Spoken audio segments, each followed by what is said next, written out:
Good morning. It is good to see you again. Good morning. फिर से आपके साथ मिलकर हम बहुत ही आनंदित हैं। We have started reading through the book of Revelation. हम लोगों ने प्रकाशित वाक्य को पढ़ने की शुरुआत की है। The book of Revelation is a very, very difficult book to understand. प्रकाशित वाक्य की पुस्तक समझने के लिए बहुत ही कठिन है। It's all about pictures.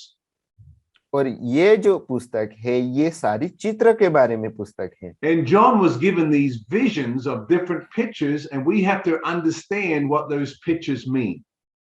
यूहन्ना यहाँ पे ये सारे चित्र को बता रहा है और हमें ये जो यूहन्ना ने दिए हुए चित्र है उसे समझना है। Some of the things that John had to write about dealt with the situation at the time. उनमें से कुछ यूहन्ना ने जो बातें बताई है उनमें से कुछ बातें जो परिस्थिति है वो परिस्थिति को किस तरह से सामना करना है उसके बारे में लिखा हुआ है। And we read in chapters 2 and 3 that he wrote to the 7 churches at that time. हम लोगों ने दूसरे और पहले अध्याय के अंदर देखा कि वो समय के अंदर जो कलीसिया थी वो कलीसिया के बारे में यूहन्ना लिख रहे थे। Paul probably had established those churches while he was in Ephesus.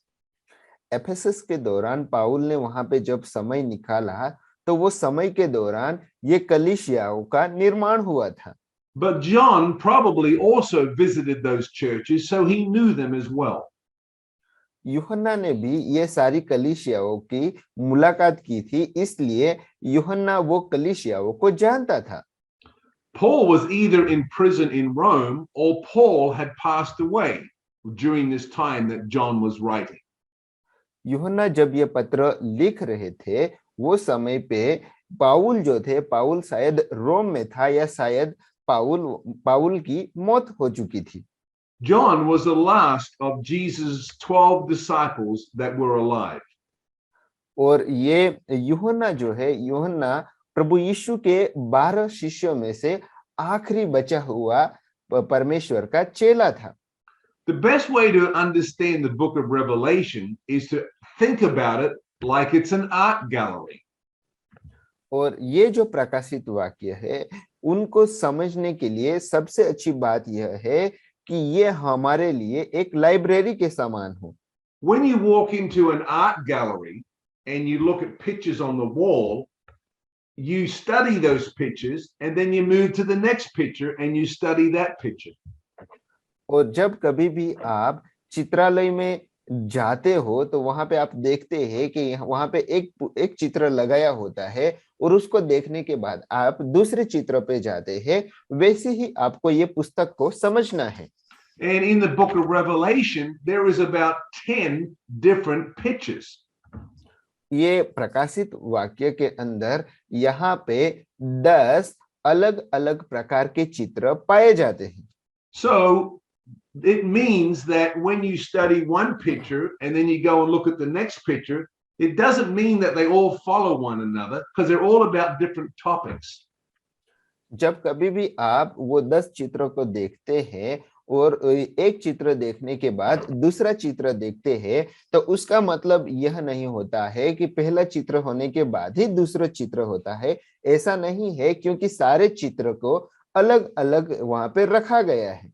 So if we understand Revelation this way, we'll have a better understanding of not trying to put it all together one after the other. अगर हम इस तरह से प्रकाशित वाक्य को समझेंगे तो ये हमारे समझ के लिए बहुत ही अच्छा रहेगा कि एक घटना होने के बाद तुरंत दूसरी घटना उसके बाद होगी, वैसा नहीं है। लेकिन प्रकाशित वाक्य की बातों को समझने के लिए वो सारी बातें हमारे लिए अच्छी रहेगी कि वे सारी बातें इंडिपेंडेंट है, एक दूसरे से अलग है। Chapters 2 and 3 were one picture. It was about the 7 churches in Asia Minor. दूसरा और तीसरा अध्याय एक अलग ही पुस्तक है जो एशिया माइनर के लिए लिखा हुआ है। And chapters 4 and 5 begin another picture. और चौथा और पांचवा अध्याय एक दूसरे चित्र की शुरुआत करता है। And so the first verse in chapter 4 starts with after these things. So John has moved now to a different vision. और चौथे अध्याय की शुरुआत इस तरह से होता है कि इन बातों के बाद, यानी कि जो यूहन्ना है अब दूसरी बातें लिख रहा है। Let's read verse 1. हम पहली आयत पढ़ेंगे। इन बातों के बाद जो मैंने दृष्टि की तो क्या देखता हूं कि स्वर्ग में एक द्वार खुला हुआ है, और जिसको मैंने पहले तुरही से शब्द से अपने साथ बातें करते सुना था, वही कहता है, यहाँ ऊपर आ जा और मैं वे बातें तुझे दिखाऊंगा जिसका इन बातों के बाद पूरा होना अवश्य है। Amen. So John is now going to be seeing a whole different revelation, a whole different vision than what he had about the 7 churches. अब यहाँ पे यूहन्ना एक पूरा नया ही दर्शन देख रहा है। इसके अलावा, यानी कि जो पहले उन्होंने 7 कलीसिया के बारे में दर्शन देखा था, उससे अलग एक अलग ही दर्शन को यूहन्ना यहाँ पे देख रहा है। And so he was taken to heaven and he saw a scroll that needed to be opened to redeem God's people. अब वो यूहन्ना अपने आप को स्वर्ग में देखता है और वहां पे उन्होंने एक पुस्तक को देखा जहां पे वो सारी बातें होने वाली जो बातें हैं उनके बारे में वो देख रहा है। And on the scroll was a list of all the people that had been redeemed. और वो पुस्तक के अंदर वो सारे लोगों के नाम लिखे गए हैं जिन लोगों का उद्धार किया गया है।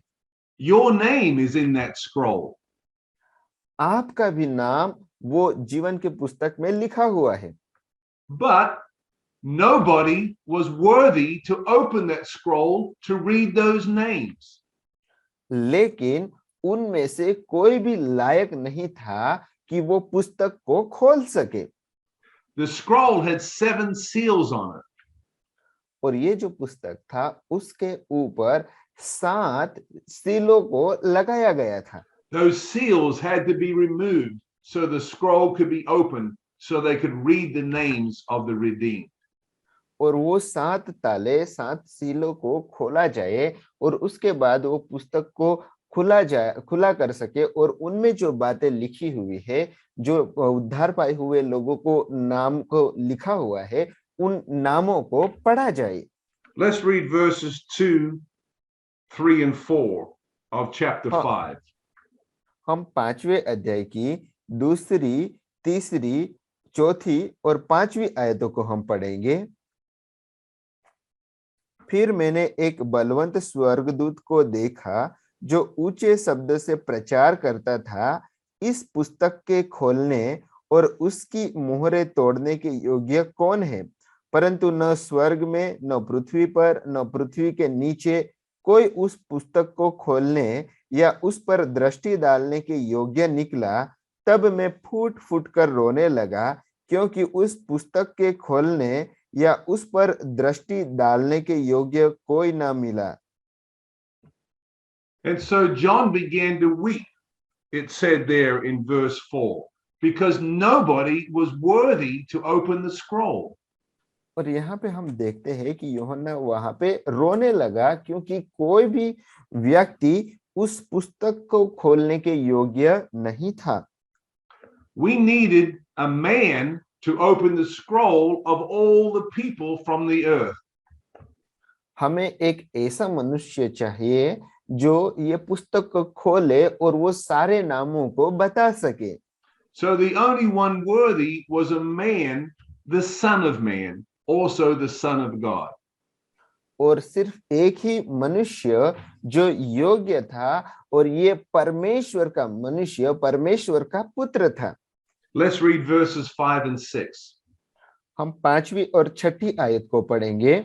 इस पर उन प्राचीनों में से एक ने मुझे से कहा, मत रो, देख यहूदा के गोत्र का वह सिंह जो दाऊद का मूल है, उस पुस्तक को खोलने और उसकी 7 मुहरों तोड़ने के लिए जयवंत हुआ है। तब मैंने उस सिंहासन और चारों प्राणियों और उन प्राचीनों के बीच में मानो एक वध किया हुआ मेमना खड़ा देखा। उसके 7 सींग और 7 आंखें थी। ये परमेश्वर की 7 आत्माएं हैं जो सारी पृथ्वी पर भेजी गई है। आमीन। Amen. Praise God that Jesus was found worthy to call our names out before God. पिता परमेश्वर की महिमा हो कि प्रभु यीशु योग्य था जो स्वर्ग के अंदर वो पुस्तक को खोल सके। Jesus is pictured as a lamb that had been slain. प्रभु यीशु का चित्र इस तरह से बताया गया है कि वो मेमना है जिसका वध किया गया था। This lamb had 7 horns and 7 eyes. और ये जो मेमना था उसके 7 सींगे और 7 आंखें थी। The word 7 is a symbol of completeness or fullness. जो 7 नंबर है ये 7 नंबर संपूर्णता को बताता है। So the 7 horns represent complete strength, full strength that was given to the Lord Jesus Christ. 7 सींगे उसको बताता है, मतलब प्रभु यीशु को वो सारा सामर्थ दिया हुआ था। And the 7 eyes represented the 7 aspects of the Holy Spirit, the fullness of the Holy Spirit in Jesus Christ. और 7 आंखें 7 पवित्र आत्मा के स्वभाव को बताता है, जो 7 पवित्र आत्मा के जो 7 काम है वो सारी बातों को, यानी कि पवित्र आत्मा की संपूर्णता को बताता है। So praise God that we have a man in heaven who represents us before God. पिता परमेश्वर का धन्यवाद हो कि हमारे लिए प्रभु यीशु को स्वर्ग में रखा गया है, ताकि मध्यस्थता के रूप में हमारे ओर से उसे वहां पे रखा गया है, जो हमारी ओर से वहां पे अब हमारी बातों को रख रहा है। That the Son of God has been found worthy, that we can now stand before God in the last days.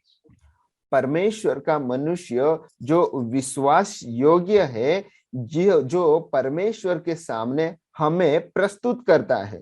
Amen. God bless you and you have a blessed day. आमीन। पिता परमेश्वर आपको आशीषित करे और आज का दिन आपके लिए आशीषमय हो।